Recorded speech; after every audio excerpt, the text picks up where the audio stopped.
Tetap sehat selalu ya. Perkenalkan, di sini saya Farda Safira Rahmatillah, mahasiswa UIN 1 Tulungagung, jurusan Tatris Kimia. Pada video kali ini, kita akan melakukan praktikum terkait faktor-faktor yang mempengaruhi pergeseran keseimbangan kimia. Nah, video kali ini merupakan video kelanjutan dari video yang sebelumnya, yaitu pada video kali ini kita akan membahas mengenai faktor suhu, di mana faktor suhu ini merupakan faktor ketiga dari faktor-faktor yang mempengaruhi pergeseran keseimbangan kimia. Nah, sebelum melakukan praktikumnya, maka kita akan mengetahui bagaimana perubahan suhu dapat mempengaruhi pergeseran arah keseimbangan kimia. Pengaruh perubahan suhu terhadap keseimbangan berkaitan dengan jenis reaksi keseimbangan, yaitu reaksi eksoterm dan endoterm. Dengan demikian, untuk mengetahui pengaruh suhu terhadap reaksi keseimbangan tersebut selalu disertai dengan perubahan entalpinya, atau yang dilambangkan dengan delta H.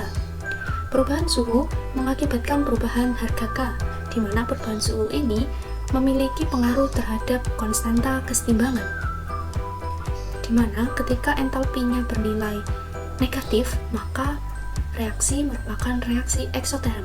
Sedangkan ketika entalpinya positif, maka reaksi merupakan reaksi endoterm. Seperti yang dapat kita amati pada reaksi di bawah ini, yaitu ada reaksi N2 nitrogen yang direaksikan dengan hidrogen sehingga menghasilkan amonia, di mana delta H-nya atau entalpinya berharga negatif, yaitu bernilai min 92,2 kJ. Nah, jika reaksi ke kiri merupakan reaksi endoterm, dan jika reaksi ke kanan merupakan reaksi eksoterm.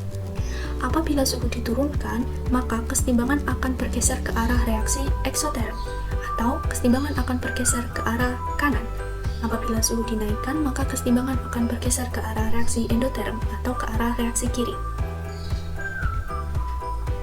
Nah, di sini saya memiliki fenomena atau masalah.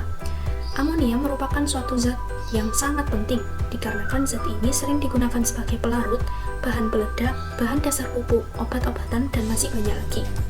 Pada suatu industri kimia, zat amonia atau NH3 dibuat dengan cara mereaksikan gas nitrogen dengan gas hidrogen yang dikenal dengan proses Haber-Bosch.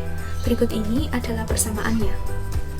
Berdasarkan reaksi tersebut, ketika seseorang ingin mendapatkan suatu produk, maka dia harus menurunkan suhunya, sehingga produk yang diinginkan akan didapatkan. Mengapa hal itu dapat terjadi? Rumusan masalahnya, reaksi keseimbangan pada pembuatan amonia tersebut merupakan reaksi eksoterm, di mana kondisi ketika mencapai kondisi optimumnya, tindakan yang harus dilakukan untuk memaksimalkan produksi, salah satunya adalah menurunkan suhu. Untuk mengetahui bagaimana proses terjadinya pergeseran ke arah produk, dapat dilakukan suatu percobaan dengan menurunkan suhu CuSO4 5H2O. Nah, alat dan bahan yang akan digunakan pada praktikum kali ini yaitu ada cawan penguap, pembakar Bunsen, kaki 3 dan kawat kasa, neraca, padatan CuSO4 5H2O, air, dan pipet tetes. Sedangkan prosedur praktikumnya dapat dilihat sebagai berikut. Langkah pertama yang akan kita lakukan yaitu kita akan menyiapkan alat dan bahan yang akan digunakan. Di sini ada cawan penguap, kaki 3, pembakar Bunsen, lalu ada neraca, selanjutnya ada air. Selain ada air, maka kita akan memiliki alat dan bahan yaitu pipet tetes, ada kawat kasa, dan juga padatan CuSO4 5H2O. Langkah yang kedua yaitu kita akan meletakkan kawat kasa di atas kaki 3 dan pembakar Bunsen di bawah kaki 3. Langkah yang ketiga yaitu kita akan menimbang padatan CuSO4 5H2O sebanyak 10 gram.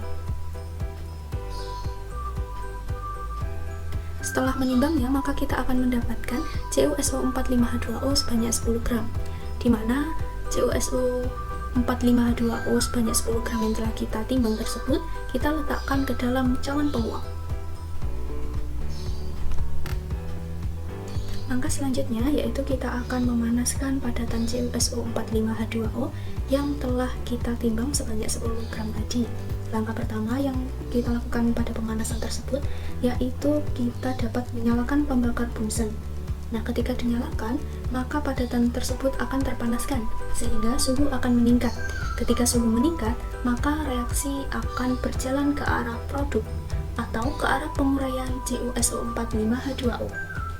Gerakan partikel dapat teramati sebagai berikut, di mana H2O bergerak meninggalkan CuSO4. Selain itu juga terjadi penguapan H2O, sehingga padatan CuSO45H2O tersebut akan berubah warna menjadi putih. Langkah selanjutnya atau langkah ke-6 dari praktikum ini yaitu kita akan melakukan pendinginan pada padatan CuSO45H2O yang telah dipanaskan. Ketika didinginkan, maka suhu akan menurun sehingga kesetimbangan bergeser ke arah reaktan atau ke arah pembentukan CuSO45H2O dan pergerakan partikel teramati sebagai berikut.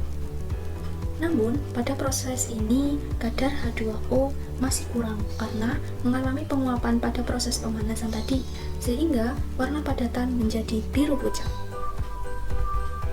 Langkah selanjutnya yaitu kita akan menambahkan H2O pada padatan yang telah didinginkan tersebut. Pada proses ini, suhu tetap menurun dan arah pergeseran kesetimbangan masih menuju ke arah reaktan. Setelah ditambahkan H2O, maka warna padatan menjadi kembali seperti semula, yaitu biru dengan gerak partikel yang dapat diamati sebagai berikut. Nah, selanjutnya kita akan melakukan pengisian pada data pengamatan. Setelah melakukan praktikum tersebut, maka kalian lakukan pengisian pada hasil pengamatan. Bagaimanakah perubahan warna yang terjadi ketika sebelum terjadinya pemanasan, setelah terjadinya pemanasan, dan ketika ditambahkan. Nah, selanjutnya kita akan melakukan pembahasan terkait praktikum yang telah kita lakukan, yaitu dalam praktikum yang telah dilakukan tersebut sebanyak 10 gram CuSO45H2O dipanaskan dalam cawan penguap. Setelah pemanasan berjalan beberapa detik, padatan tersebut mengalami perubahan warna, di mana yang semula berwarna biru menjadi berwarna putih. Hal ini disebabkan karena terjadi penguapan dari H2O, sehingga diperoleh persamaan reaksi sebagai berikut, yaitu CuSO45H2O terurai menjadi CuSO4 yang direaksikan dengan 5H2O. Pada proses penguraian CuSO45H2O terjadi proses yang membutuhkan panas, maka proses penguraian tersebut berlangsung secara endotermik, sehingga dapat diketahui ketika suhu dinaikkan maka CuSO45H2O akan semakin berwarna putih. Hal ini menunjukkan terjadinya pergeseran ke arah produk atau ke kanan, sehingga reaksi diketahui bergeser ke arah yang membutuhkan kalor atau reaksi endoterm. Kemudian padatan didinginkan. Ketika didinginkan, warna padatan tersebut berwarna putih atau biru muda pucat. Lalu diteteskan air pada padatan tersebut dan warna padatan tersebut kembali menjadi biru atau kembali seperti semula. Ketika proses pendinginan tersebut menunjukkan bahwa suhu diturunkan, maka kesetimbangan bergeser ke arah reaktan atau bergerak ke arah kiri yang ditandai dengan berubahnya warna menjadi biru kembali. Hal ini menandakan bahwa ketika suhu diturunkan, maka reaksi akan bergeser ke arah yang membebaskan kalor atau reaksi eksoterm. Nah, kesimpulan yang dapat kita ambil dari praktikum yang telah kita lakukan yaitu yang pertama, apabila pada suatu sistem kesetimbangan suhu dinaikkan maka kesetimbangan bergeser ke arah endoterm. Nah, yang kedua, apabila pada suatu sistem kesetimbangan suhu diturunkan maka kesetimbangan akan bergeser ke arah eksoterm. Nah, sekian video praktikum virtual dari faktor-faktor yang mempengaruhi pergeseran arah kesetimbangan kimia. Mohon maaf jika pada pembuatan video ini masih terdapat banyak kesalahan. Terima kasih telah meluangkan waktu untuk menonton video berikut ini. Semoga melalui praktikum virtual ini dapat memberikan banyak manfaat. Terima kasih. Wassalamualaikum warahmatullahi wabarakatuh.